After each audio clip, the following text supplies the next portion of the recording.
I've been exploring abandoned places since about 7th grade, and over the years of hard work, here I am today with almost 600,000 subscribers. Now back then, every single place I found myself. That was one way or another up until about a year ago. Now I still find about 60% of the places myself, but I have a sort of team now. But even they don't understand how I find what I find most of the time. Today, I'm going to teach you the basics on what I look for when it comes to finding abandoned places. It's been a very long learning process, and even when I started, back when I would have to bike, I had it down already. My trips biking took me an entire day, biking miles away from home. But every time I ended up successful based on what I found. When people tell me they don't have abandoned places nearby them, that's my reaction. I don't care if you live in the middle of nowhere. Within 5 miles of where you live, there's something there now, there was something there that was in the past, or there will be something abandoned there in the future. People think abandoned places sit for years. But in reality, that's not always the case. Sometimes they could sit for only a couple months. And then the place gets demolished that quick. The things I've learned are so simple, but to the regular person, I guess they haven't found one themselves. And that's simply because they probably didn't try it. Or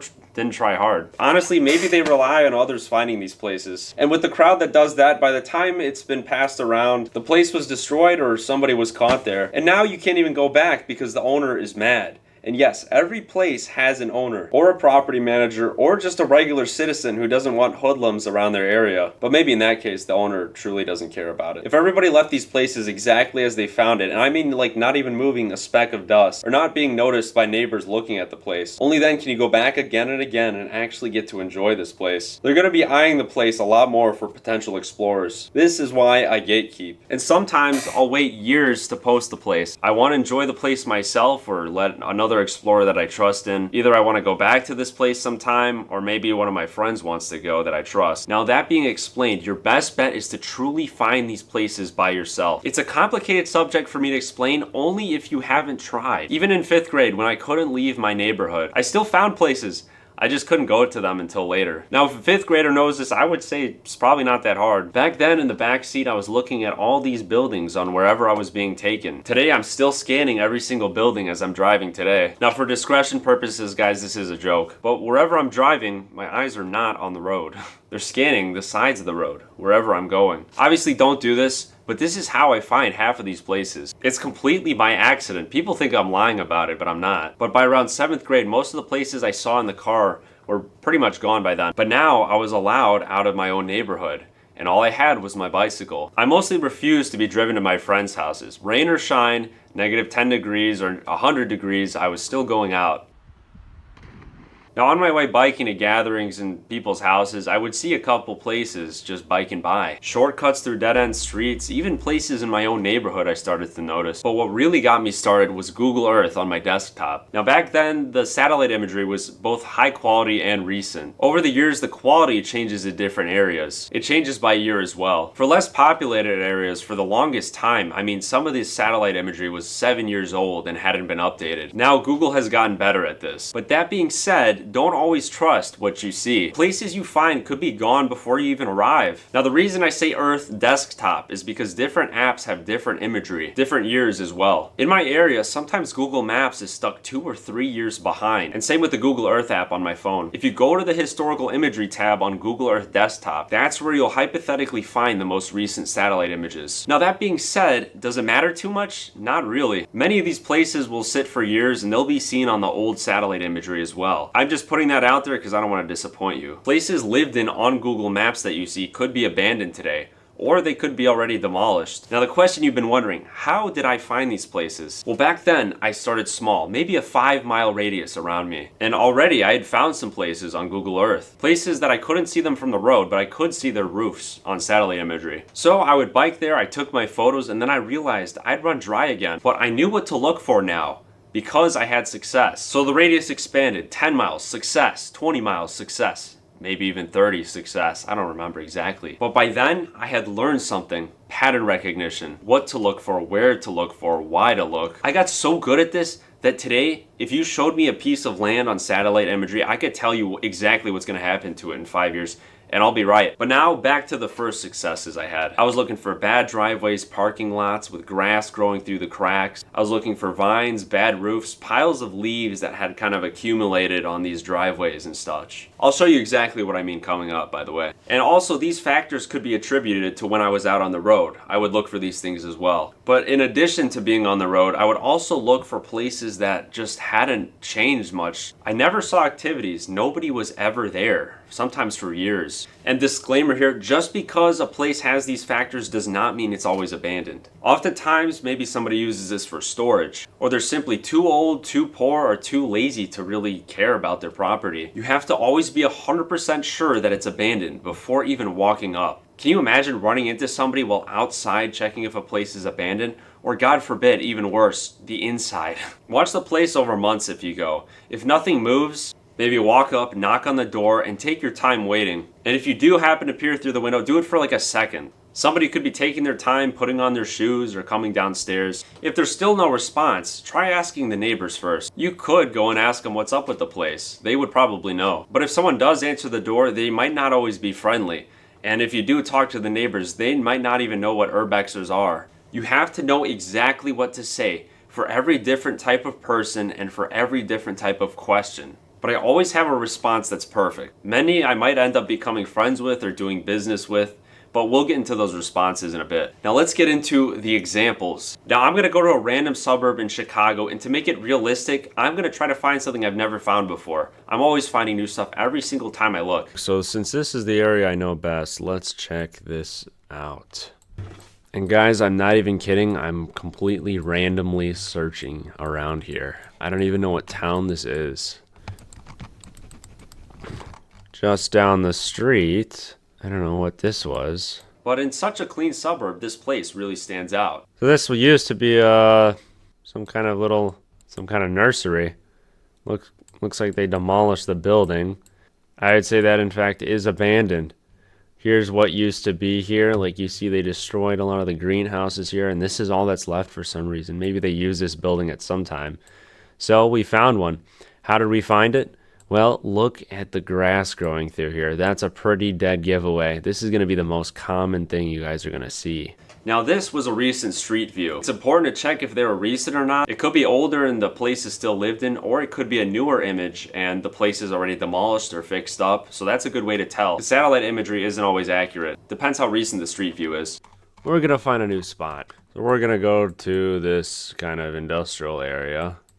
Oh, I already see something. Just found an abandoned house, and it's burnt. Actually burnt down. Well, that's a shame. Now, if this was Google Maps, especially on your phone, you probably would have seen the version of this that hadn't burnt down yet. So, this one is very obvious. You can see the trees just growing right over these buildings. The roof is collapsed here, so that's another indication, the collapsing roof. The driveway is completely, it's like a gravel patch, but that is a concrete driveway. And you could see where somebody drove through here. That's how thick this grass really has been. It's been that wildly overgrown.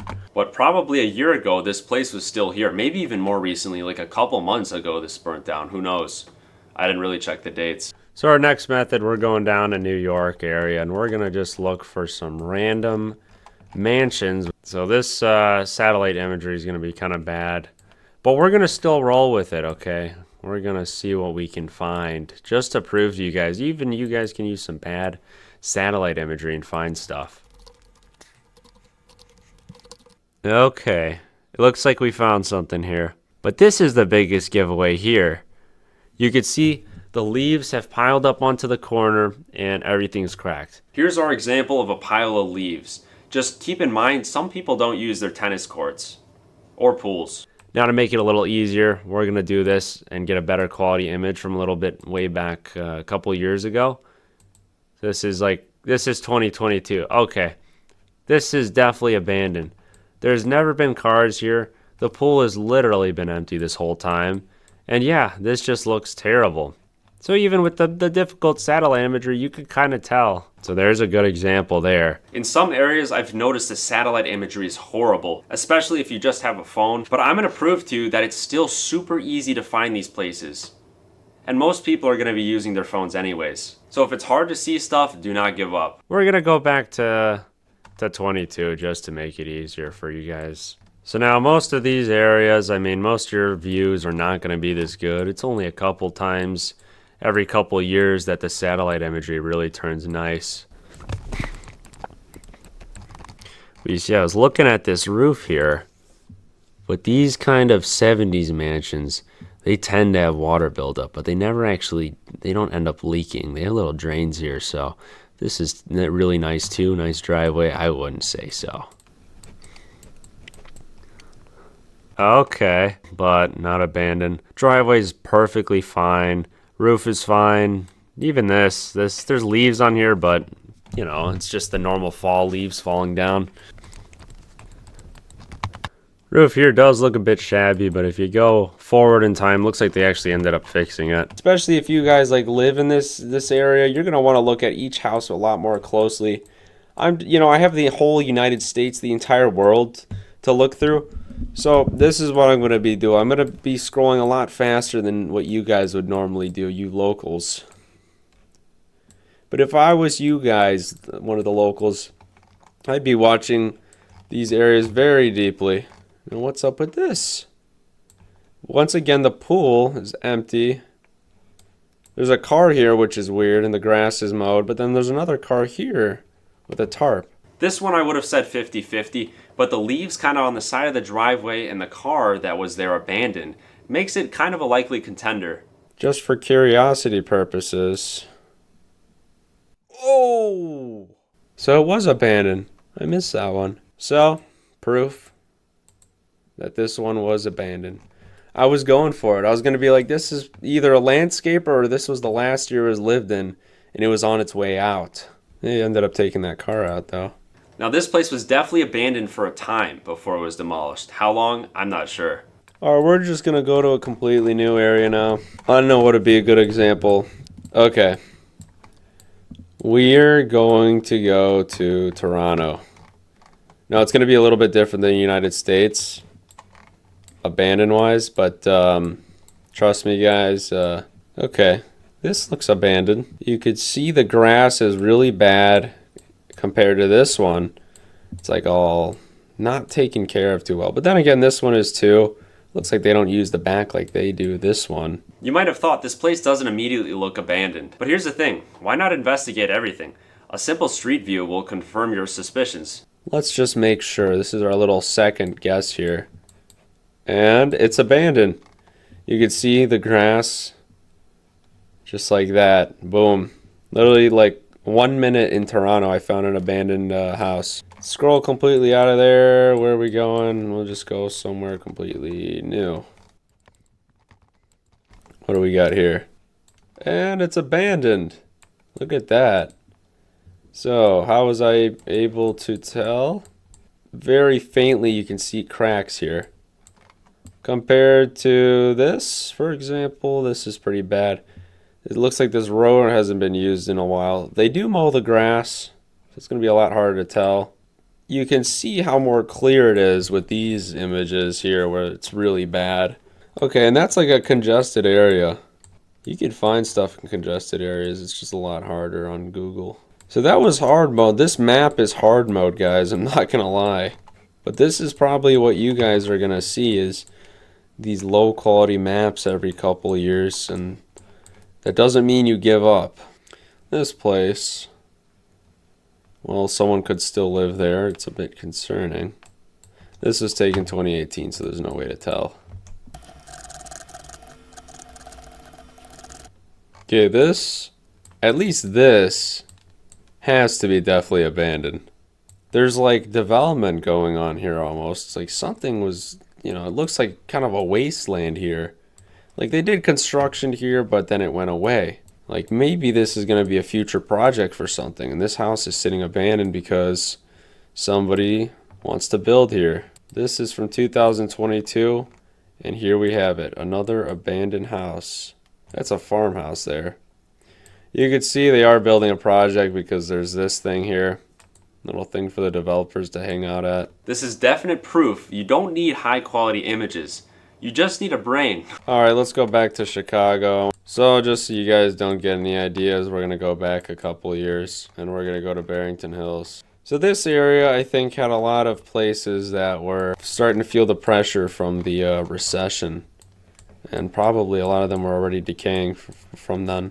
Okay, we're gonna switch it to 2019. So, here we go. Actually, I remember way back in the day, back in literally 2017 or so, I saw this place on Google Maps. That was about 7th grade. So I went biking out here. Sure enough, it was abandoned. Well, what gave it away? For me back in the day, the tarps. But now I know even more. The grass. You can kind of see it going along the lines here. So this was Horizon Farms. You just watch it decay more and more until it was demolished. I was there the very last day it was there. I remember seeing this one actually. The roof was so bad, but this was one of the first mansions I actually ever found. But anyways, this time period, this area had a lot of abandoned places. Here we have another abandoned place. Looks like a house used to be here. They tore the cool part down, but there's this little barn left here. You can see just how terrible this road is here. Just terrible compared to this, right? It looks like they mowed this though, so somebody's taking care of the place. Oh, this roof looks horrible. But like I said, guys, don't be fooled by these square little mid-centuries. This one's definitely not abandoned. That's just how these roofs are on these homes. If you have a triangular roof that looks like this, then I would be concerned. This was genuinely abandoned. This is 2016, but you can see it's really gotten out of hand. Then I think somebody new bought it. It was still abandoned here. See, the roof was really starting, never got fixed for such a wealthy mansion. Then they put look at that, they put something on there to keep it nice. Then somebody new bought it and completely fixed the place up. And now I think I've shown enough good examples already. Cracks in the driveway, leaves, bad roofs. But this is only a small part of what I actually know. Probably many people know this, but there are places that don't look abandoned that are. There are places you can't see on satellite imagery. And how do I know where to look? You'll find places randomly, but you might be at it forever. I know exactly where to look to get even up to like 30 strikes in an hour. I could even predict when places will go abandoned long before the owners even know something's gonna happen. I'm talking entire neighborhoods, crazy mansions. Some of my most viral videos, I've used this method. And after talking to people, nobody knew how to do this, even when I explained it to them slightly. They couldn't wrap their heads around these ways I was doing it. Now, it was a simple conversation. I could have gone into detail about it, but they didn't. And what do I say to people when their homes are actually not abandoned? How do I end up making this situation a lot better than things even were in the beginning? And there's things like signs that I look for abandonment. Do the cameras work? Are there alarms? Is somebody watching this place? Or is it truly forgotten? Is this place safe? Will I get in trouble? Can I get permission? How do I find the owner? I've never had a serious issue because I know exactly what to look for. And I'm usually the first to break the story. But that'll be for the Diamond members. Consider checking it out. All these questions will be answered, however long it's going to take me, because people are already joining. I got to get this done. We'll have our first video out in no time, for Diamond members only. But thanks for watching, guys. I'm glad I got to be on the camera again. And yeah, I figure I'd give a couple secrets away. These aren't too much. I think a decent amount of people know them. But the rest, I don't know if I know anybody that has these. But honestly, guys, this is enough to like really start out. I figured it out just by starting out with this stuff. But then again, I don't know if people are doing this as much as me. Probably not. It takes a lot of experience, I suppose, to kind of know these things. But yeah, thanks for watching, and consider Diamond membership. Thanks.